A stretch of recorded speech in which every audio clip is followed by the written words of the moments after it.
அல்லாஹ்வுடைய தூதர் சொன்னார்கள், இன்னமல் கப்ரு ரௌதத்தும் மின் ரியாலில் ஜன்னah அவ் ஹுஃப்ரத்தும் மின் ஹுஃபரின் நார்.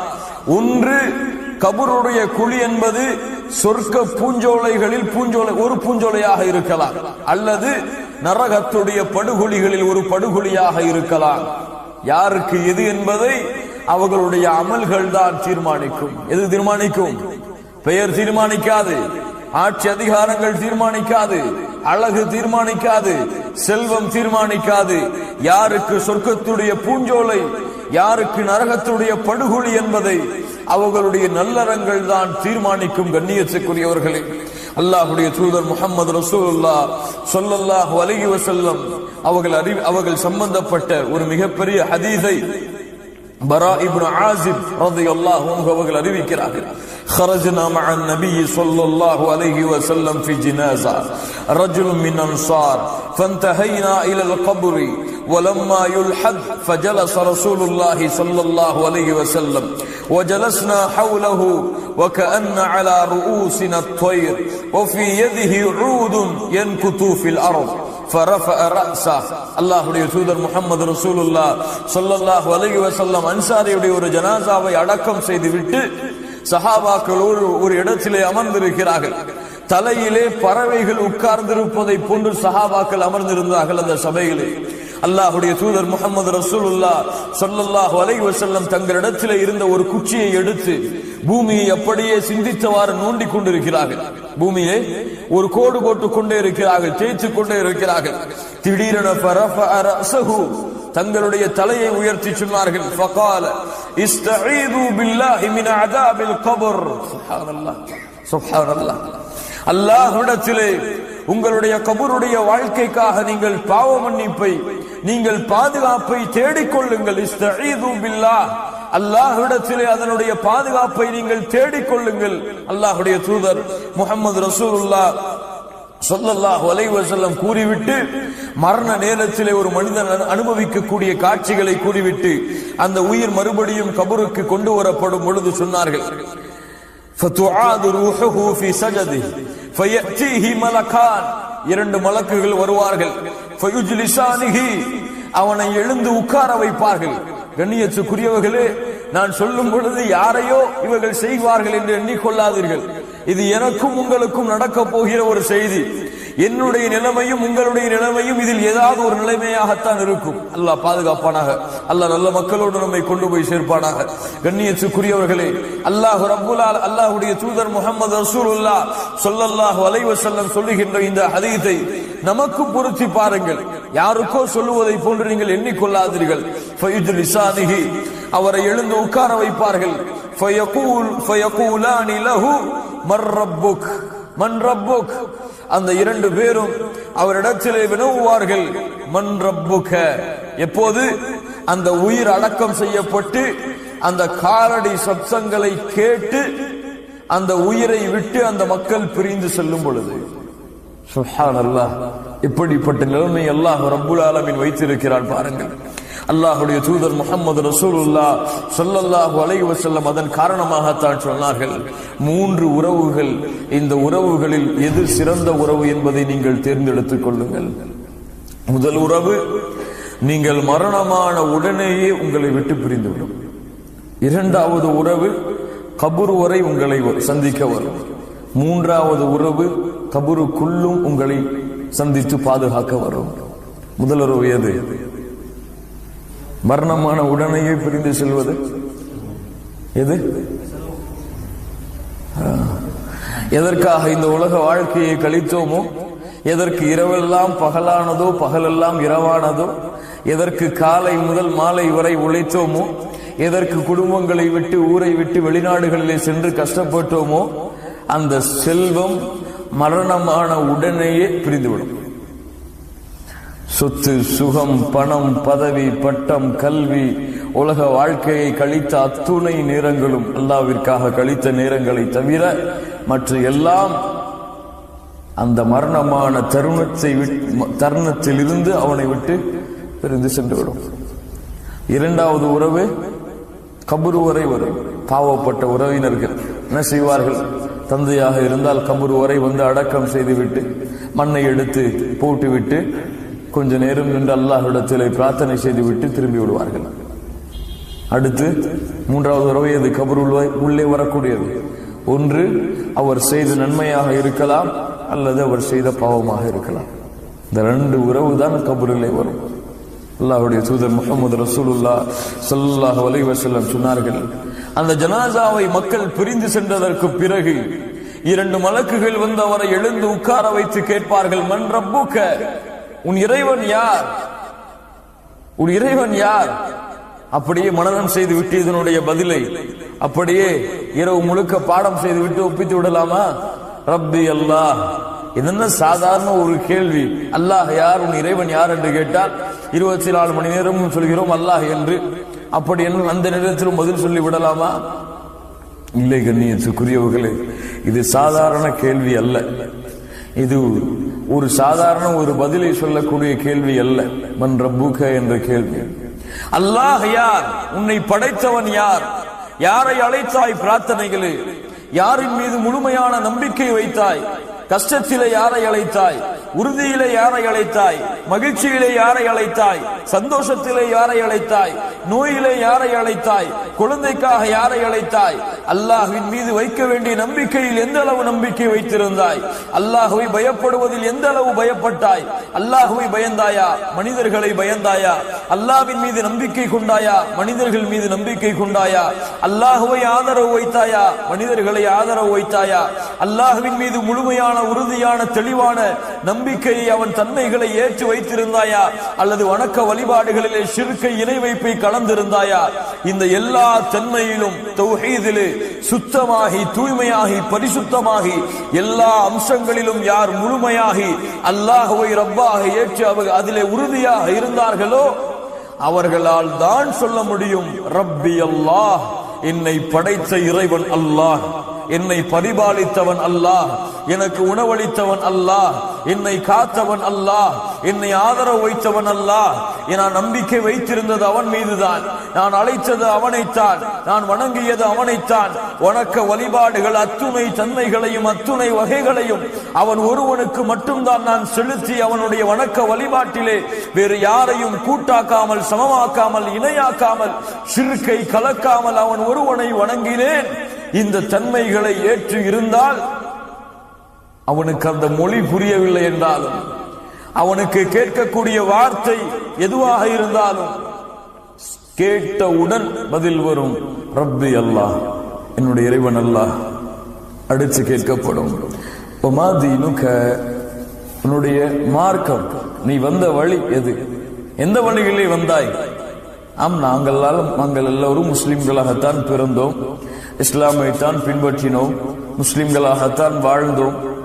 அதனால் எளிதாக சொல்லிவிடலாம், தீனியல் இஸ்லாம், நான் வந்த வழி, நான் பின்பற்றிய மார்க்கம் இஸ்லாம் என்று முடியுமா? கண்ணியத்துக்குரியவர்களே, இஸ்லாம் 5 தூண்கள் மீது அமைக்கப்பட்டிருக்கிறது. இஸ்லாம் 5 தூண்கள் மீது அமைக்கப்பட்டிருக்கிறது. இதில் முக்கியமான 2வது தூண் தொழுகை.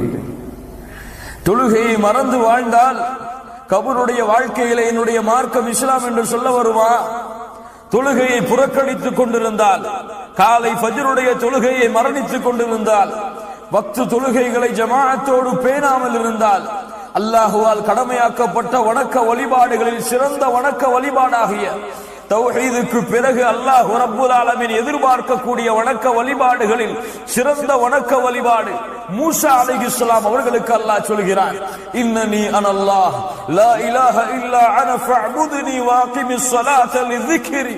மூசா, என்னை மட்டுமே நீ வணங்கு, எனக்கு மட்டுமே வணக்க வழிபாடுகளை செலுத்து, என்னை வணங்கியதற்கு பிறகு வஅகிமிஸ் ஸலாத லிذிக்ரி, என்னுடைய நினைவிற்காக தொழுகையை நிலைநாட்டு என்று அல்லாஹ் ரப்புல் ஆலமீன் எங்கெல்லாம் தௌஹீதை சொல்லும் பொழுது, அல்லாஹ் ரப்புல் ஆலமீன் தௌஹீதுக்கு பிறகு மிக முக்கியமாக விரும்பக்கூடிய வணக்க வழிபாடாகிய இந்த தொழுகையை மறந்து வாழக்கூடிய சமூகம் தீனில் இஸ்லாம் என்று பதில் கூறுமா?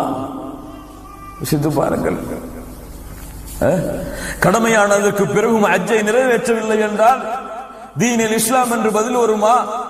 கடமையான செல்வத்தை சம்பாதித்ததற்கு பிறகும் வருடம் பூர்த்தியானால் ஒவ்வொரு வருடமும் தங்களுடைய செல்வத்திலிருந்து ஜகாத்தை வெளியாக்கவில்லை என்றால் தீனியல் இஸ்லாம் என்று ஒரு பதில் வருமா? ரமதான் மாதத்திலே வேண்டுமென்றே நோன்புகளை விட்டுக் கொண்டிருந்தால் தீனியல் இஸ்லாம் என்ற ஒரு பதில் வருமா? கண்ணியத்துக்குரியவர்களே, எது இஸ்லாம்? பேரா இஸ்லாம்? அப்துல் ரஹ்மான் அப்துல் பாசிதா இஸ்லாம்? கண்ணியத்துக்குரியவர்களே, அல்லாஹ்வால் கடமையாக்கப்பட்ட கடமைகள், அல்லாஹ்வுடைய தூதரால் வலியுறுத்தப்பட்ட சுன்னாக்கள், இது இஸ்லாம். இதை பின்பற்றி முழுமையாக உள்ளத்தாரும் மனதாலும் ஏற்று தங்களுடைய செயல்பாடுகளால் வெளிப்படுத்தி உண்மையான முஸ்லிமாக யார் இந்த பூமியிலே வாழ்ந்து கொண்டிருக்கிறார்களோ அல்லாஹ் அந்த கூட்டத்திலே நம்மை சேர்ப்பானாக. அவர்கள் சொல்லுவார்கள், தீனியல் இஸ்லாம், என்னுடைய மார்க்கம், நான் வந்த வழி, அல்லாஹ் இந்த பூமியிலே தேர்ந்தெடுத்து அல்லாஹ் இந்த பூமியிலே பொருந்திக் கொண்ட இஸ்லாம். அவ்வளவுதான். அடுத்து கேட்கப்படும், فيقولان له ما هذا الرجل الذي بعث فيكم فيقول, உங்களுக்கு அனுப்பப்பட்டாரே ஒரு தூதர், அவர் யார்? அவரை பற்றி என்ன சொல்கிறீர்கள்? அவர் எப்படிப்பட்டவர்? முஹம்மது ரசூலுல்லாஹ் ஸல்லல்லாஹு அலைஹி வஸல்லம் அவர்களை பற்றிய ஒரு கேள்வி. எல்லோருக்கும் தெரியுமே, எங்களுடைய தூதர் அல்லாஹ்வுடைய தூதர் தான், முஹம்மது ரசூல் தான். மக்காவிலே பிறந்தார்கள், மதீனாவிலே இறந்தார்கள் என்று சாதாரணமாக சொல்லிவிடலாமா? இல்லை கண்ணியத்துக்குரியவர்களே. فَلْيَحْذَرِ الَّذِينَ يُخَالِفُونَ عَنْ أَمْرِهِ, யாரை அல்லாஹ் ரப்புல் ஆலமீன் எச்சரிக்கை செய்கிறானோ இவருடைய வழிமுறைக்கு மாற்றமாக நடந்துவிட்டால் மிகப்பெரிய குழப்பங்களும் சோதனைகளும் உங்களுக்கு ஏற்படும் என்று அல்லாஹ் ரப்புல் ஆலமீன் யாருடைய வழிமுறையை புறக்கணித்தால் அவர்களுக்கு அல்லாஹ் ரப்புல் ஆலமீன் தோல்வியை, இழிவை கொடுப்பான். وَمَن يُطِعِ اللَّهَ وَرَسُولَهُ فَقَدْ فَازَ فَوْزًا عَظِيمًا, யார் அல்லாஹ்வையும் அல்லாஹ்வோடு சேர்த்து அந்த தூதரையும் முஹம்மது ரசூலுல்லாஹ் ஸல்லல்லாஹு அலைஹி வஸல்லம் அவர்களையும் பின்பற்றினால் மகத்தான வெற்றியை அவர் அடைந்து விடுவார் என்று யாரை அல்லாஹ் ரப்புல் ஆலமீன் தூதராக அறிமுகப்படுத்துகின்றானோ அந்த தூதர் முஹம்மது ரசூலுல்லாஹ் ஸல்லல்லாஹு அலைஹி வஸல்லம் உடைய முழு வாழ்க்கையும் தங்களுடைய வாழ்க்கையாக இருந்தார். முழு வாழ்க்கையும் தங்களுடைய வாழ்க்கையாக்கி தங்களுடைய சொல்லிலே, தங்களுடைய செயல்பாடுகளிலே, தங்களுடைய குணங்களிலே, தங்களுடைய பழக்க வழக்கங்களிலே, தங்களுடைய நடைமுறை வாழ்க்கையிலே, தங்களுடைய வியாபாரத்திலே, தங்களுடைய தொழிலிலே, தங்களுடைய மனைவியிடத்திலே, தங்களுடைய குழந்தைகளிடத்திலே, தங்களுடைய குடும்பத்தார்களிடத்திலே யார் இந்த முஹம்மது ரசூலுல்லாஹ் ஸல்லல்லாஹு அலைஹி வஸல்லமாக வாழ்ந்தார்களோ, சாதாரண வார்த்தைகள் நான் சொன்ன விஷயம் கண்ணியத்துக்குரியவர்களே, அந்த முஹம்மது ரசூலுல்லாஹ் ஸல்லல்லாஹு அலைஹி வஸல்லம் உடைய வாழ்க்கையை தங்களுடைய வாழ்க்கையிலே உயிர்ப்பித்தார்களோ அவர்கள் சொல்லுவார்கள் ஹுவ ரசூலுல்லாஹி ஸல்லல்லாஹு அலைஹி வஸல்லம், இவர்தான் அல்லாஹ்வால் அனுப்பப்பட்ட தூதர், அல்லாஹ்வால் அனுப்பப்பட்ட ரசூல் முஹம்மது ஸல்லல்லாஹு அலைஹி வஸல்லம். அவ்வளவுதான். அல்லாஹு அக்பர். அடுத்து فيقولان له وما علمك فيقول قرأت كتاب الله آمنت به وصدقت فينادي مناد في السماء, வானத்திலிருந்து அழைப்பு வரும், அன் ஸதக அப்தி, என் அடியான் உண்மையை கூறினான், அன் ஸதக அப்தி, என் அடியான் உண்மையை கூறினான், فأفرشوه من الجنة وألبسوه من الجنة وافتحوا له بابا إلى الجنة, அவனுக்கு சொர்க்கத்துடைய ஆடையை அனுபவியுங்கள், சொர்க்கத்துடைய விரிப்பை அவனுக்கு நீங்கள் விரியுங்கள், சொர்க்கத்தின் வாசலை அவனுக்கு நீங்கள் திறந்து வையுங்கள், கபர் விசாலமாகட்டும். அதற்கு பிறகு அவனுக்கு சொர்க்கத்திலிருந்து நறுமணம் வர தொடங்கும் பொழுது ரப்பல் ஆலமீன் நரகத்தை காட்டுவான். நரகம் காட்டப்படும், நரகத்துடைய ஜுவாலைகள் காட்டப்படும், நரகத்திலே மனிதன் அனுபவிக்கக்கூடிய வேதனைகள் காட்டப்படும், நரகத்துடைய அத்துணை துன்பங்களும் அவன் கண்களுக்கு முன்னால் காட்டப்படும். ஏன்? ஒன்று, அல்லாஹ்வுடைய தூதர் முஹம்மது ரசூலுல்லாஹ் ஸல்லல்லாஹு அலைஹி வஸல்லம் சொன்னார்களே அந்த அறிவிப்புக்காக. ஒவ்வொரு மனிதனுக்கும் நரகத்திலே ஒரு இடம், சொர்க்கத்திலே ஒரு இடம். அவன் நல்ல அமல்கள் செய்தால் அவனுக்கு சொர்க்கத்துடைய இடம் கன்ஃபார்ம், இது ரிஜெக்ட் செய்யப்படும். இது இல்லை என்றால் இங்கே கன்ஃபார்ம் ஆகும், அது ரிஜெக்ட் செய்யப்படும். இரண்டாவது, அல்லாஹ் அவனுக்கு கொடுக்க இருக்கின்ற அருளை அவன் அறிந்து கொள்ள வேண்டும். இதிலிருந்து அல்லாஹ் அவனை பாதுகாத்திருக்கின்றான், எந்த துன்பத்திலிருந்து அவனை அல்லாஹ் காத்திருக்கின்றான் என்பதை அவன் அறிந்து கொள்ள வேண்டும் என்ற காரணத்திற்காக நரகத்தை அல்லாஹ் ரப்புல் ஆலமீன் திறந்து காட்டி மூடுவான். சுப்ஹானல்லாஹி ரப்பில் ஆலமீன். அடுத்து அவனுடைய அமல்கள் எல்லாம் அவனுக்கு முன்னால் உருவமாக காட்டப்படும். அப்போது சொல்லுவான், அகிமிஸ்ஸாஆ, நம் கனௌமத்தில் அரூஃப், ஒரு புதுமகன் தூங்குவது போல உறங்கு என்று சொன்னவுடன் சொல்லுவான், ஏன் உறக்கம்? அகிமிஸ்ஸாஆ, மறுமையை ஏற்படுத்துங்கள் இப்போதே. ஏன்? ஏதோ சில இன்பங்கள் தான் எனக்கு சொர்க்கத்தில் இருந்து கிடைக்கிறது, முழு இன்பத்தையும் அனுபவிக்க வேண்டும். அகிமிஸ்ஸாஆ, மறுமையை விரைவுபடுத்துங்கள். சுப்ஹானல்லாஹி ரப்பில் ஆலமீன். சொல்லுவார்கள், மனிதா, அது இப்போதெல்லாம் உனக்கு கிடைக்காது, நீ தூங்க, அல்லாஹ் மறுமையை ஏற்படுத்துவான். அந்த மனிதன் தூங்குவதற்கு தயாராவான். மறுமை வரை அவனுக்கு உறக்கம் தான். அல்லாஹ் அந்த கூட்டத்தில் நம்மை ஆக்குவானாக. அதற்கு பிறகு பாவம் செய்த ஆத்மாவாக இருந்தால், குற்றம் செய்த ஆத்மாவாக இருந்தால், பாவிகளுடைய உயிரை கைப்பற்றக்கூடிய மலக்குகள் உயிரை கைப்பற்றி வானத்திற்கு கொண்டு சென்று தூக்கி எறியப்பட்ட அந்த உயிர் மறுபடியும் பூமிக்கு கொண்டு வரப்படும். கபரிலே விசாரணைக்காக வைக்கப்படும். அந்த காலடி சத்தத்தை கேட்டு முடிந்ததற்கு பிறகு அவர்களையும் எழுப்பி உட்கார வைக்கப்படும். கேட்பார்கள், மன் ரப்புக, உன் இறைவன் யார்? அல்லாஹுவை ஏற்றுக்கொண்டிருந்தாலும், அல்லாஹுவை ரப்பாக இந்த பூமியிலே தெரிந்து கொண்டிருந்தாலும், அதிலே உறுதியாக இல்லாமல் அல்லாஹ்விற்கு செய்யக்கூடிய வணக்க வழிபாடுகளை அல்லாதவர்களுக்கு செய்தார்களோ, அல்லாஹுவை அழைத்து பிரார்த்திக்காமல் யார் அல்லாஹுடைய நல்லடியார்களை தர்காக்களிலே சென்று அழைத்து பிரார்த்தித்தார்களோ, யார் அல்லாஹ்வின் மீது முழுமையான நம்பிக்கை வைக்காமல் அல்லாஹ்விடத்திலே தங்களுடைய தேவைகளை கேட்டு முறையிடாமல் அல்லாஹுடைய நல்லடியார்களிடத்திலே தேவைகளை கேட்டு முறையிட்டார்களோ, அவர்கள் அல்லாஹுவை அல்லாஹ் என்று தெரிந்திருந்தாலும் அந்த தன்மைகளை அல்லாஹ்வுக்கு மட்டுமே சமமாக்காம, அல்லாஹ்வுக்கு மட்டுமே தூய்மையாக்காத காரணத்தால் என்ன கேட்கிறீர்கள், எனக்கு அதை பற்றிய ஞானம் இல்லை என்று சொல்லுவார்கள். அல்லாஹ் அக்பர். அல்லாஹ் பாதுகாப்பானாக. அதற்கு பிறகு கேட்கப்படும், உமா தீனுக, எது மார்க்கம், எது இஸ்லாம், எது உன்னுடைய வழி? முஸ்லிமாக இருந்தாலும் சரி, பேரளவில் முஸ்லிம்களாக இருந்தாலும் சரி, லா இலாஹ இல்லல்லாஹுவை நாவால் கூறியிருந்தாலும் சரி, அல்லாஹுடைய தீன் வாழ்க்கையில் இல்லை என்றால், அல்லாஹுடைய வணக்க வழிபாடுகள் வாழ்க்கையில் இல்லை என்றால், குறிப்பாக அல்லாஹ்வால் கடமையாக்கப்பட்ட அந்த 5 கடமைகள் அவர்களுடைய வாழ்க்கையிலே செயல்பாடாக இல்லை என்றால், எனக்கு தெரியாது, அதை பற்றிய ஞானம் இல்லை. மூன்றாவதாக கேட்கப்படும், இந்த மனிதரை பற்றி என்ன சொல்கிறாய்? அல்லாஹுடைய தூதர் முஹம்மது ரசூலுல்லாஹ் ஸல்லல்லாஹு அலைஹி வஸல்லம் அவர்களை தூதராக ஏற்று இருந்தாலும் சரி, பின்பற்றவில்லை என்றால், எனக்கு தெரியாது, இதை பற்றிய ஞானம் எனக்கு இல்லை என்று சொல்லிவிடுவார்கள். அவ்வளவுதான். வானத்திலிருந்து அழைப்பு வரும். வானத்திலிருந்து அழைப்பு, யுனாதி முனாதி மினஸ் ஸமா அன் கதப் ஃபஃப்ரிஷூஹு லஹு மின் நார். அவன் பொய் கூறுகிறான், அவனுக்கு அது தெரியவில்லை, அவன் மறுத்து விட்டான். அவனுக்கு நீங்கள் ஃபஃப்ரிஷூஹு லஹு மினன் நார், நரகத்துடைய விரிப்புகளை அவனுக்கு நீங்கள் விரியுங்கள். வஃப்தஹூ லஹு பாபன் இலன் நார், அவனுடைய கதவை நரகத்தை நோக்கி நீங்கள் திறந்து வையுங்கள். அதனுடைய வெப்பம், அதனுடைய ஜுவாலைகள் அவனை எரித்துக் கொண்டிருக்கும். கபர் அவனை நெருக்கிக் கொண்டிருக்கும். 2 விழா எலும்புகளும் சேர்ந்து விடும் அளவிற்கு அந்த கபருடைய நெருக்கம் அவனை தொடர்ந்து கொண்டிருக்கும். அல்லாஹ் எப்போது நாடுகிறானோ அதுவரை, அல்லது மறுமை நாள் வரை. பாதுகாப்பானாக. சுப்ஹானல்லாஹ். சம்பட்டிகளை கொண்டு மலக்குகள் அவனை அடித்துக் கொண்டே இருப்பார்கள். அவனுக்கு அந்த வேதனையை கொடுப்பதற்கு முன்னதாக சொர்க்கத்தை அல்லாஹ் திறந்து காட்டுவார். சுப்ஹானல்லாஹ். அல்லாஹ்வுடைய சோதனையை பாருங்கள். சொர்க்கம் திறந்து காட்டப்படும். இங்கே பார், சொர்க்கத்துடைய இன்பங்களை பார்த்து ரசிப்பான்.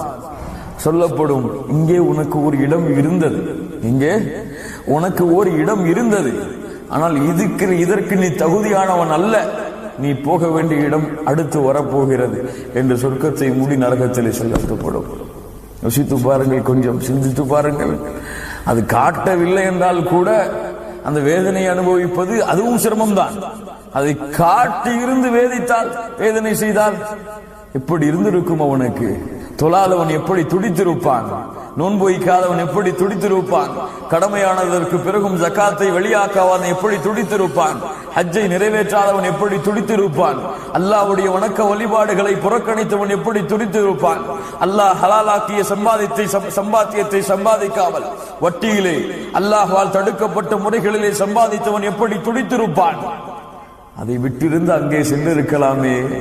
எவ்வளவு தூக்கத்தில் இருந்தாலும் எழுந்து தொழுது இருக்கலாமே. எவ்வளவு நோயிலே, கஷ்டத்திலே, சிரமத்திலே இருந்தாலும் பள்ளியிலே அதான் சொல்லப்பட்ட பிறகு பள்ளிக்கு சென்றிருக்கலாமே என்ற ஆசை வருமா? வராதா? முடியுமா? 1000 முறை எழுந்து சென்று அல்லாஹ்விடத்திலே அனுமதி கேட்டாலும் நடக்குமா? 1000 முறை அல்லாஹ்வே சுப்ஹானல்லாஹ் சுப்ஹானல்லாஹ் என்று புகழ்ந்தாலும் அல்லாஹ்வுடைய இரக்கம் வருமா? 1000 முறை செய்த பாவங்களுக்காக அல்லாஹ்விடத்திலே தௌபா செய்து மன்றாடினாலும் முடியுமா? முடியாது. அவ்வளவுதான். கபருடைய வேதனை அன்றில் இருந்தவனுக்கு தொடக்கமாகும்.